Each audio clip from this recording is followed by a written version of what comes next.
Hello again. It's great to be with you as we continue our early portion of the book of Revelation. Today we're in chapter 2.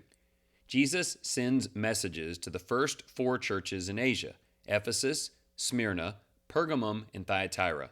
To Ephesus, he praises their hard work and endurance, but warns them that they've lost their first love and urges them to return to it. To Smyrna, he encourages them to stay faithful despite sufferings and promises the crown of life. To Pergamum, he acknowledges their loyalty but rebukes their tolerance of false teachings and calls them to repentance. To Thyatira, he commends their love and service, but condemns their acceptance of corrupt and immoral influences within the church. Each message includes spiritual and eternal promises to those who overcome. The Son of God reveals that he sees every action, knows every heart, and calls his people to holiness, truth, and perseverance through trials. It's interesting here. These are his people, and he has challenges for them, assessment that they need to continue to do. Jesus knows our actions, struggles, and hearts as individuals and as local churches. He sees both our strengths and weaknesses. We are called to remain faithful during trials, to hold on to the truth, and to reject anything that pulls us away from him.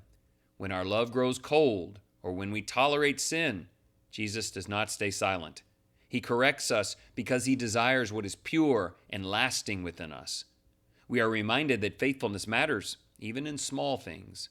Jesus walks among his people and speaks with authority. We must listen, repent where necessary, and press on with courage. If we overcome through him, he promises us a place in his kingdom and eternal life. Let's follow him together. The theme of chapter 2 for me is humility, individually and as local churches. Are we ready for Jesus to say, look, I've got a better walk of holiness for you? Will you break free of some of your tradition and bias and listen to me? I hope that we will.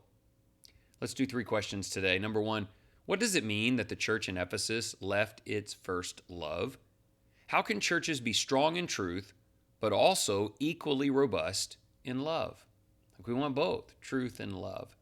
Something tells me they were standing for things, but it had more to do with their stance than with Jesus, because maybe his character wasn't shining through in the way that they did it. Can we do both? I believe that we can. Question 2, what are the promises Christ makes to those who overcome? Are they amazing enough to promote faithfulness until death in Jesus' name? Each of these 7 sections ends with "to him who overcomes," and these beautiful outcomes, present and future. Are they beautiful enough that they allure your sight, your whole congregation where you worship, to say, let's keep refining because we want those things? Question 3, sadly, idolatry and immorality were threats to local churches in John's time. Why is it important to directly address them in our fellowship? If you listen to me preach much, you know I talk about all the time that there are 3 big sins that permeate the New Testament. Lack of love for others is dominant, and also idolatry and immorality, putting other things before God and putting your flesh before others. And that's what's going on in these churches. Why is that simply not acceptable? Why do we need to confront it wherever it's found? Let's finish with a prayer. We need courage. We need humility. Gracious Lord, you have spoken through your Son to the churches, calling us to faithfulness, love, and truth. You see our hearts, our deeds, and our struggles. When we grow cold in our love, stir us to return. When we face suffering, give us strength to endure. When false teaching surrounds us, help us hold firmly to the truth of Christ.